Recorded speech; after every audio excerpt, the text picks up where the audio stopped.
completely faith-filled and confident. The next morning, I kissed those little girls goodbye, walked out of Mark's arms, boarded a 747, and headed for Saigon.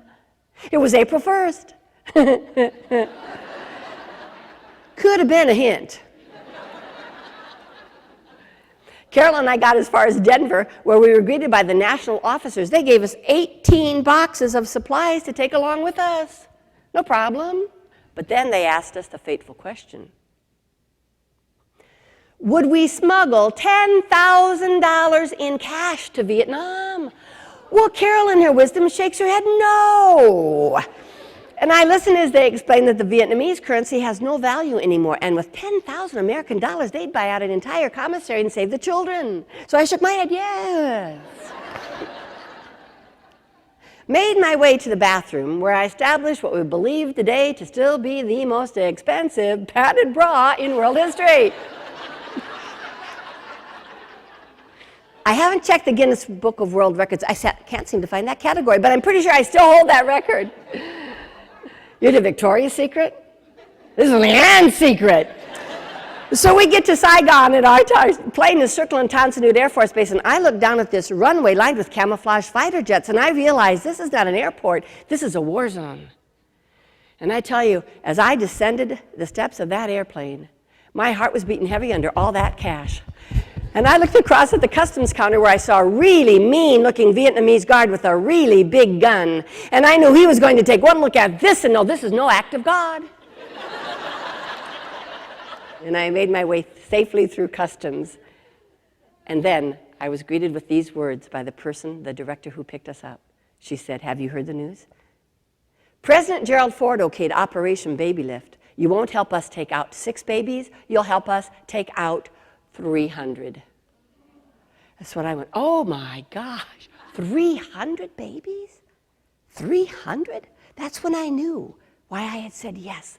That's when I knew what was driving me to go. But by the time I got there, did I mention bombs are dropping outside the city? We can feel our building trembling. So they were gathering babies in from all of the foster homes, from all over the city, from other orphanages, and every inch of our floor was covered with a sheet or a mat. And every inch of sheet or mat was covered with a baby. We had seas and seas of babbling, burping, bawling babies. And then, the next day, a miracle happened. At breakfast the next morning, I was told, "LeAnn, because of Operation Babylift, you and Mark are going to be assigned one of the 100 babies we have gathered here so far. Now you can wait and they'll assign you a baby from across the desk in Denver in a few weeks. Or you can walk into the next room and choose a son." And I did. But actually, as I said in my book, Mitch chose me. Friends, I walked into a room of 100 babies, and a little 9-month-old boy stood next to a crib, pinching the little kid's toes. That should have been a hint.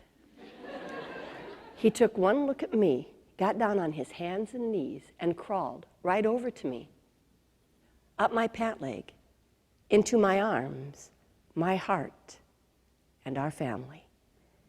And we had a son. And we were as ready as we were going to be. And it's a good thing, because on the 5th and final day I was there, Ross, a young American, came bounding in the room with the news. It's it. It's our turn. Our babies. Airlift flight to freedom. Oh, the workers were so happy they were crying, dressing the babies in the special clothes that they'd saved for them for this, their homecoming day. But getting them all to the airport was not going to be so easy. Did you know you can fit 22 in a Volkswagen van? You simply take out the center seat, and 22 fit quite snugly. You know, it's kind of sad to think this is probably the only cover girl shot I will ever get. This was on the front of the St. Louis Journal back in 1975.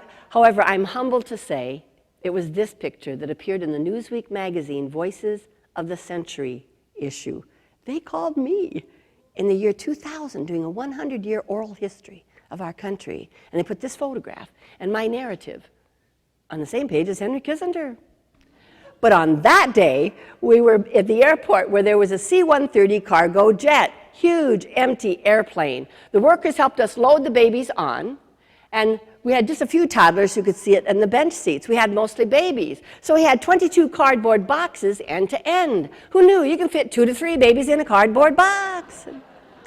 Then, believing in seatbelt safety, we took a strap from one end of the plane over the 22 boxes and secured it on the other. And we came home and lived happily ever after. And sometimes people take a look at my family then and my family today.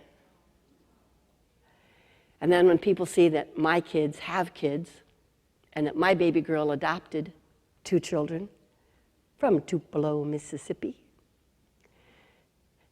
And then when you hear the rest of the story and realize that on the 25th anniversary of Operation Babylift, I got to go stand before 100 young men and women, many of whom I helped to bring out. I happened to be in the same town where President Gerald Ford lived, part-time. He heard I was coming, and they called and said that he'd like to meet me. They said he wondered if he could have his picture taken with me. I said, I don't know, I'm pretty busy. But what a privilege it was to have time with President Gerald Ford. And he sat in the audience after he introduced me and heard this story. And all of this, my friends, is the rest of the story.